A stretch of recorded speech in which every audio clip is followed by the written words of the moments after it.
Hi, hello, and welcome back to Crickstatic Season 3, powered by Wannabuy, an exclusive buyers only requirement listing portal which uses its scintillating AI algorithms to make the buying and the matching process an absolute breeze. So, a big thank you to them.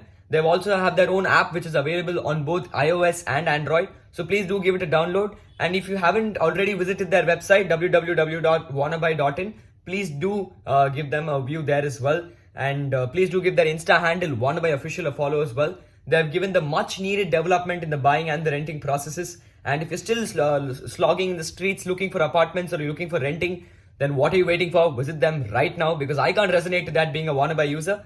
They have everything from real estate to property, even to vehicles. Everything is available on Wannabuy, India's first exclusive buyers only listing portal. And with seeking their thank you, we start a big episode today. Mumbai Indians versus the Gujarat Titans. A match I've been looking forward to, not only because of all the drama that took place behind the auction table and before the IPL. Hardik Pandya, the captain of the Gujarat Titans, led them to two finals, one success in the final. Going to the Mumbai Indians, a big move, a big transfer, and I really don't have too many views on that. Cricketers sometimes in India we over glorify them, but at the end of the day, they too are professionals. Monetary benefits is what matter. And I think Hardik Pandya, in his decision, I think on his side, it was right of him to move to Mumbai Indians. Maybe from a fan's perspective, we may not agree, but that isn't our case to give our opinion. So let's dive into this episode straight away.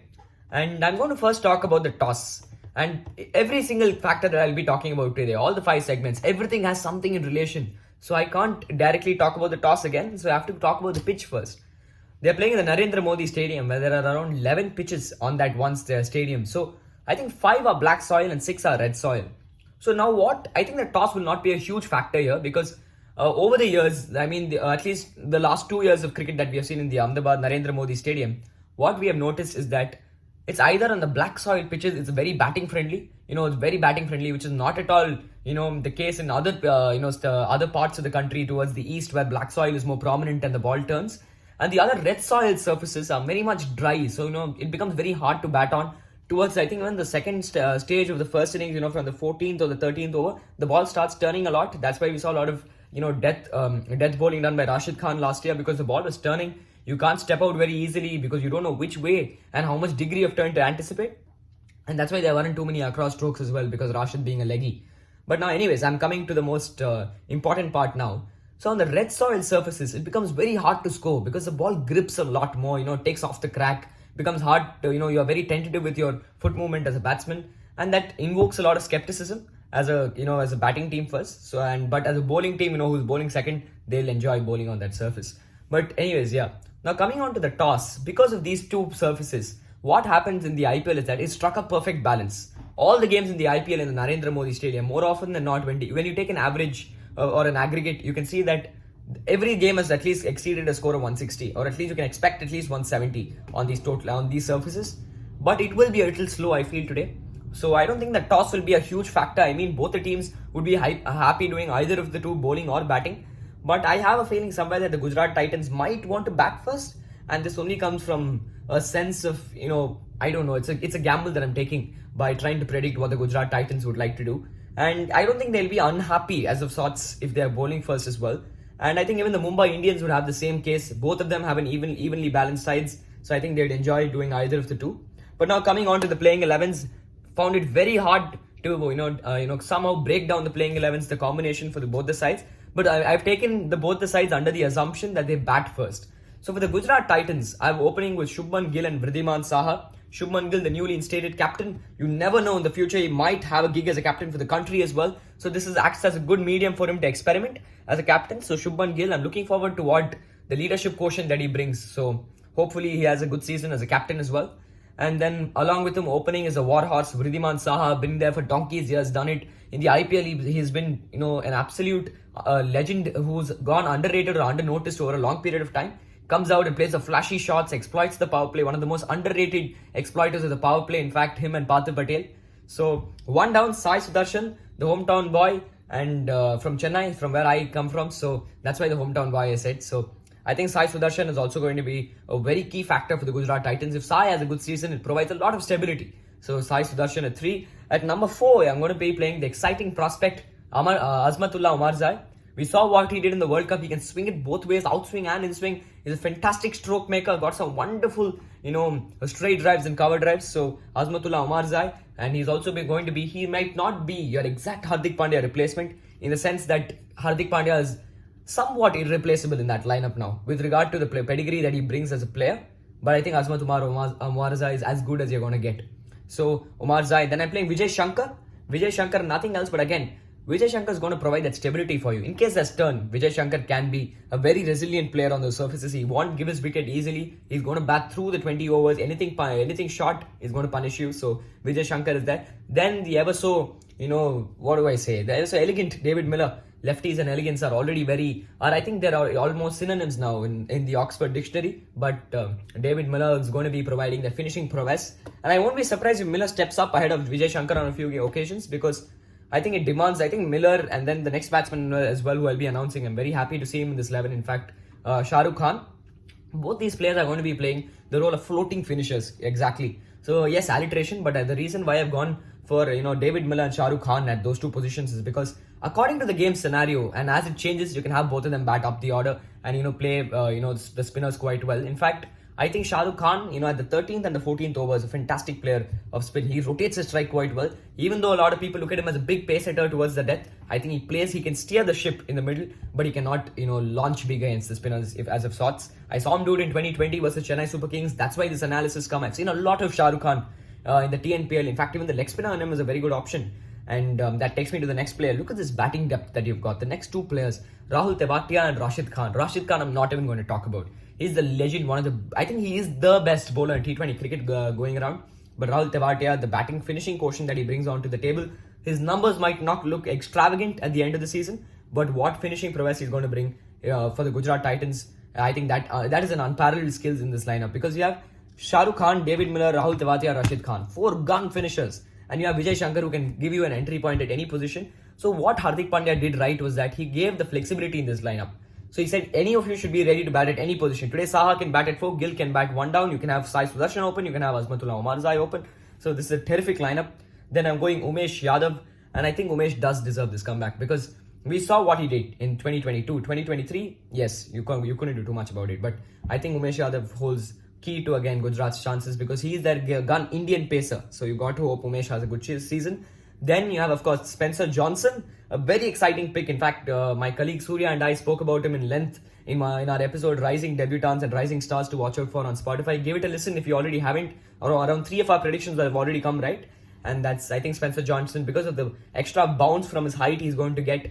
That's the reason I played him. As far as the Mumbai Indians are concerned, Rohit Sharma, someone whose legacy in the Mumbai Indians, what he's left behind, it's still very, very hard to believe that you don't have Virat Kohli, Rohit Sharma and MS Dhoni captaining their respective franchises in the IPL.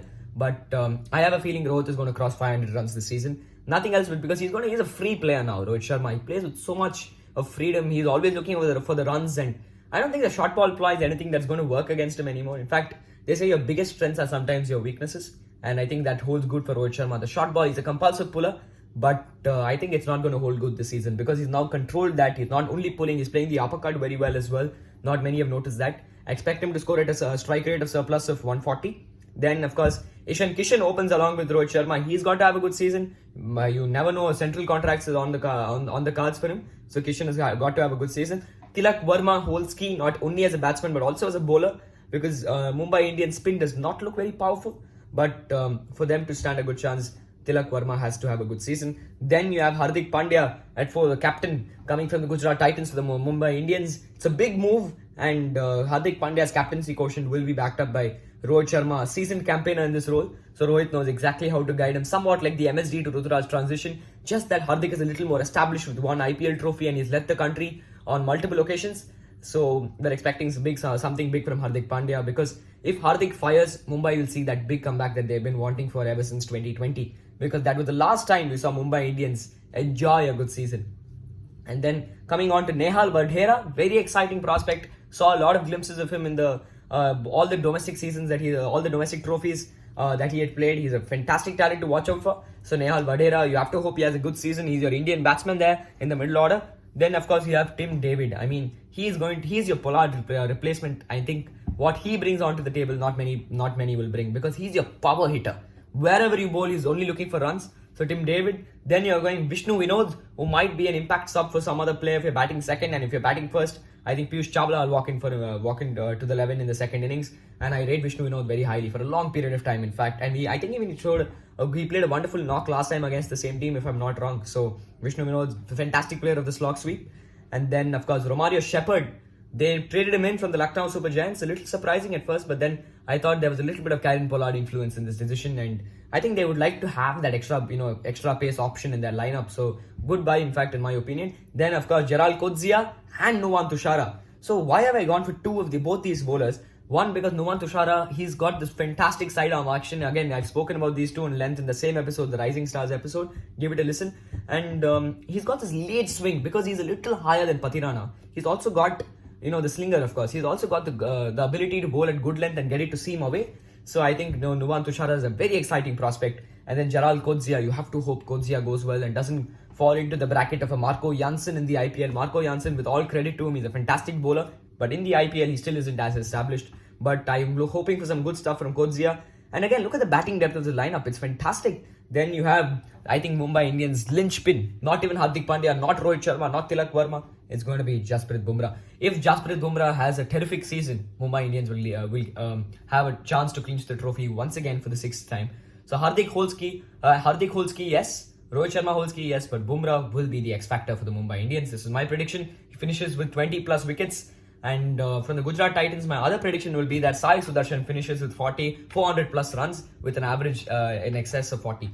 So yeah, that was pretty much, I summed it all up. But now coming on to the extra segment where you get to predict who will be the highest scorer of today's game versus Mumbai, which will be Mumbai Indians versus the Gujarat Titans. And if you get it right, you will definitely feature in my next video. And as I conclude, I'm going to give a shout out to someone. He was not exactly on the money.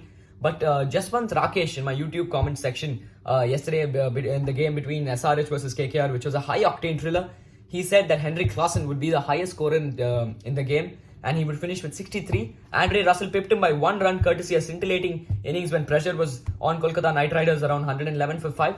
But what a prediction. I mean, to come from, he almost got it right. He got out, I think Henrik Klaasen got out he said Henrik Klaasen would score 64. He got out at 63 and to predict that was, it was a monumental achievement. So congratulations to Jaswant.